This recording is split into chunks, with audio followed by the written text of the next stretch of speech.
Today, China congratulated President-elect Joe Biden and Vice President-elect Kamala Harris on their projected White House victory. During a press briefing earlier, a spokesperson for China's foreign ministry said, "We respect the choice of the American people and extend our congratulations to Mr. Biden and Ms. Harris." China is one of the last major countries to officially acknowledge Joe Biden as the U.S. president-elect. Biden now leads with 290 electoral votes to President Trump's 217 after CBS News projected the former vice president won Arizona last night. Meantime, the president has yet to concede the election as his administration and campaign lawyers continue to block the transition process. On the phone with us today is CBS News campaign reporter Bo Erickson. Bo, part of the process involves contact between foreign governments and the president-elect. The State Department is refusing to facilitate any official contact. We know that foreign leaders, in addition to their tweets of congratulations to the president-elect and the vice president-elect, they're also sending letters, and those letters go through the State Department, and apparently I'm reading that those letters have been withheld from the president-elect. So who's responsible for scheduling these calls? Who's responsible for blocking these congratulatory messages getting into the hands of the president and vice president-elect?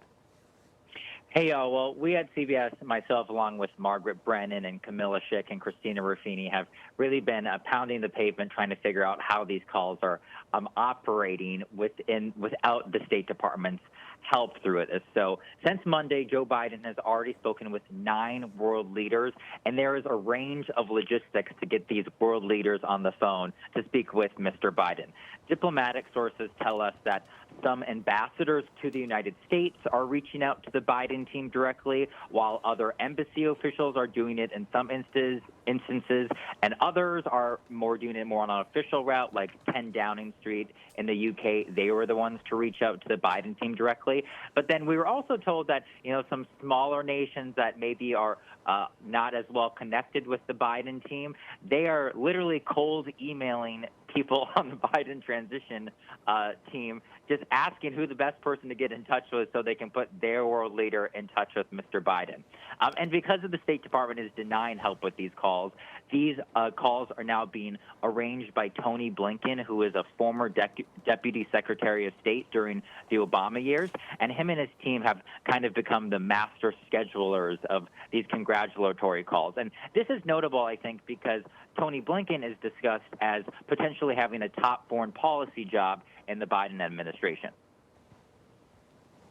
So we're told that these calls are coming in on unsecured telephone lines without the usual assistance of an official translator. When I was thinking about these phone calls, I also thought, if the State Department was involved, then I'm sure that there would be transcripts or some sort of recordings, and maybe the Biden team is doing all of that on their own, but this is highly uncommon.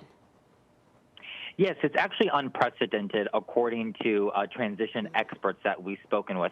But it is very important, and it's very important to note that these are just congratulatory calls.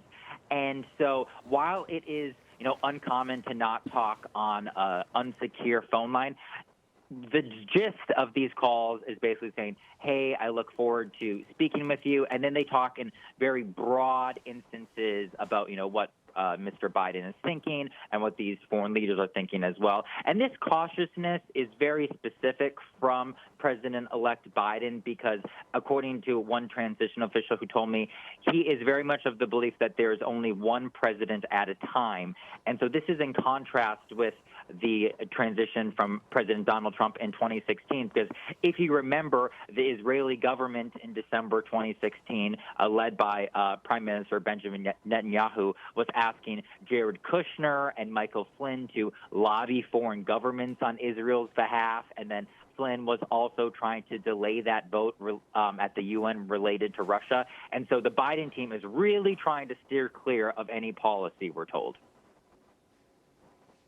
For our viewers, Bo, given some of the experiences that you just mentioned with regards to President Trump and his transition, including folks like Michael Flynn, given President-elect Biden's years of experience in Washington, both as vice president, before that as senator, I'm sure he knows better.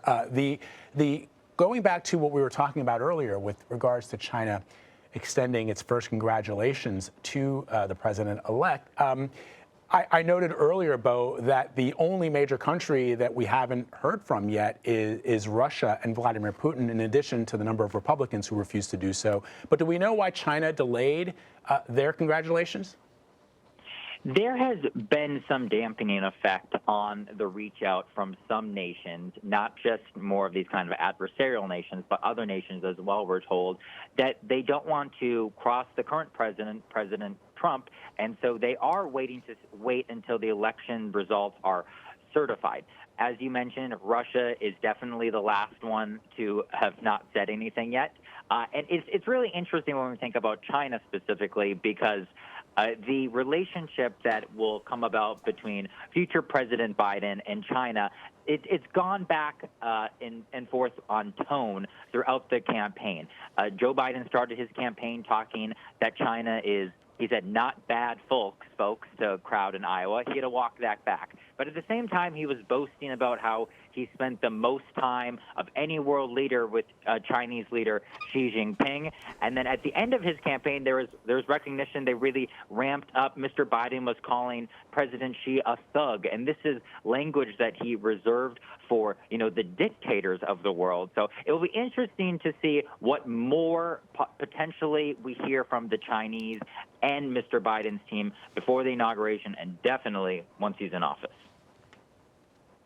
So as of Thursday, the General Services Administration had not issued a technical designation that would allow Joe Biden's staff to move ahead with the transition process and release an awful lot of money to help them do that. The Biden team said that legal action is a possibility, but I'm wondering just what they could do and what the timeline would be. The electoral vote is it's in a month, December 14th. And that's a long way away when you're waiting for money to start the transition, but also, not a lot of time for legal action to really make a difference. So legal action has been floated by Biden's transition team. They call it a possibility, but there are other actions that they are supposedly looking into. They've not detailed those actions right now at the time. But when Joe Biden himself this week was asked if he wanted to take legal action to move this on forward, he was actually very even-keeled, and he kind of sat back and said, there's no rush. We have plenty of time. We'll get this sorted out. And he really boasted about confidence that he really thinks the Republicans are going to come around, if not by January 20th, sometime around there.